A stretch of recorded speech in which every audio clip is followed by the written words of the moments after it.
extensive experience in both the public and private sector. Previously, he was the CEO of the Rwanda Development Board, and from October 2009 to July 2014, he served as the Principal Private Secretary to His Excellency the President of Rwanda. He's also served as the Chief Economist and Deputy Head of Policy and Strategy in the Office of the President, and Director General previously of the Rwanda Investment and Export Promotion Agency. From April 2005 to October 2009, he was the personal representative of His Excellency the President of Rwanda to the NEPAD Steering Committee. He has been in several management positions in UNDP and taught economics at universities, and was a Mason Fellow of the John F. Kennedy School of Government at Harvard University.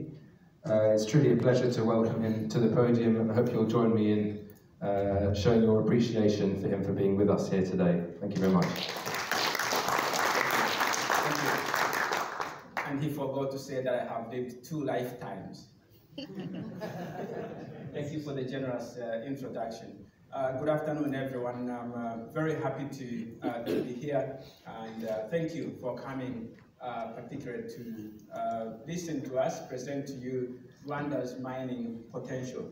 As the moderator has said, I will have 2 colleagues who are going to be joining me. One, Oliver Bailey from SRK, who have been a contractor with us, helped us a great deal in the exploration work we are doing.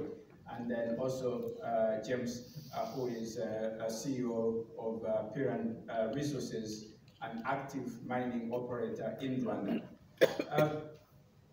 I want to introduce to you 6 reasons why the investors in this room should seriously consider doing business with us in Rwanda.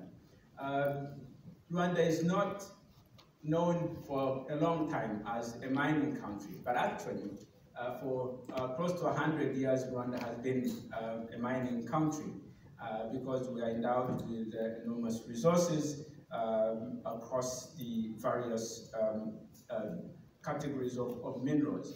We have been conducting exploration, accumulating data over the last 30 years, particularly focusing on the so-called 3 T's, tantalum ore, tungsten, and tin, but most recently also focusing on lithium, gold, and various types of gemstones.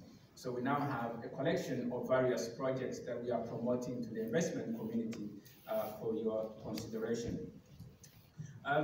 Rwanda is a business-friendly country. Many of you follow the World Bank's doing business reports and the categorization that it does.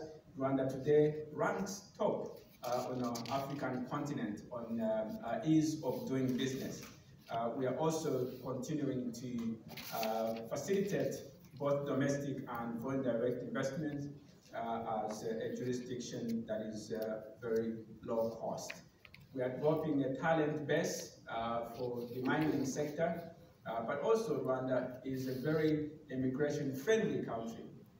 All regional expats can easily do business in Rwanda.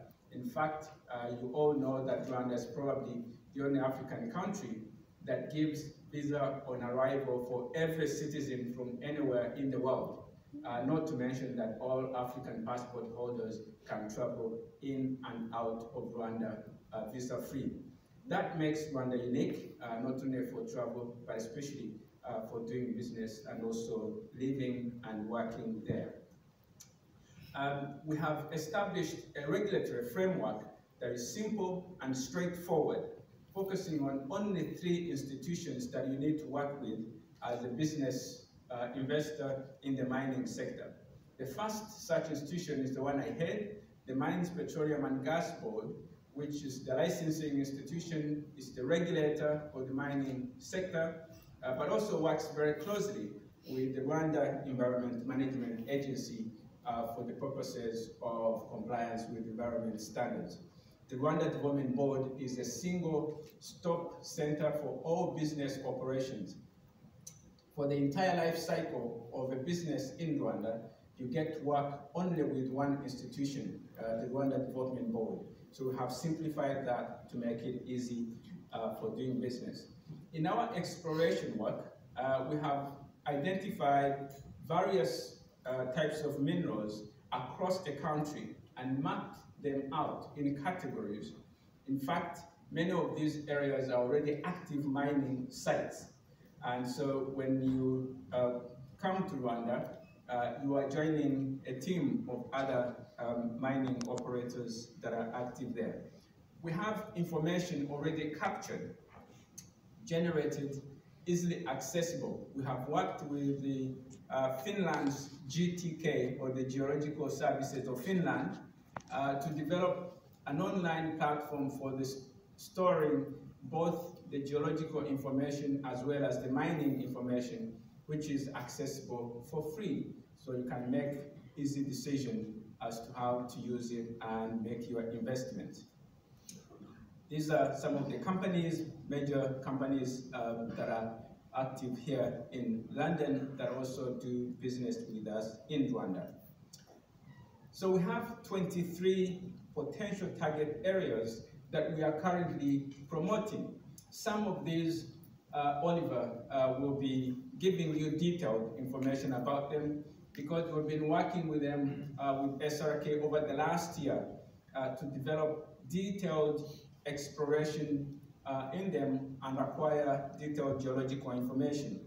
What we are doing as government is that we are championing the collection of as much information as possible and making it available to the investors so that we can continuously de-risk your starting point as an investment company when you come to do business in our country. We do know that Africa as a whole is extensively underexplored, and as a result, investors perceive the risk profile of our mining jurisdictions as high because of the insufficient information. So every year, the government of Rwanda commits resources to acquire increasingly detailed information as a starting point for investors to consider. So these are some of the projects that we have at varying levels of detailed information, and we'll be providing any additional information for whoever will be interested to consider. The contact information for me and my colleague Raj, who is here as well, and others in Kigali, will be available to continuously hit you with any additional information you require to make the decision. So let me thank you very much and stop here, and perhaps help the moderator and invite Oliver from SRK to come and continue the conversation with you. Thank you very much.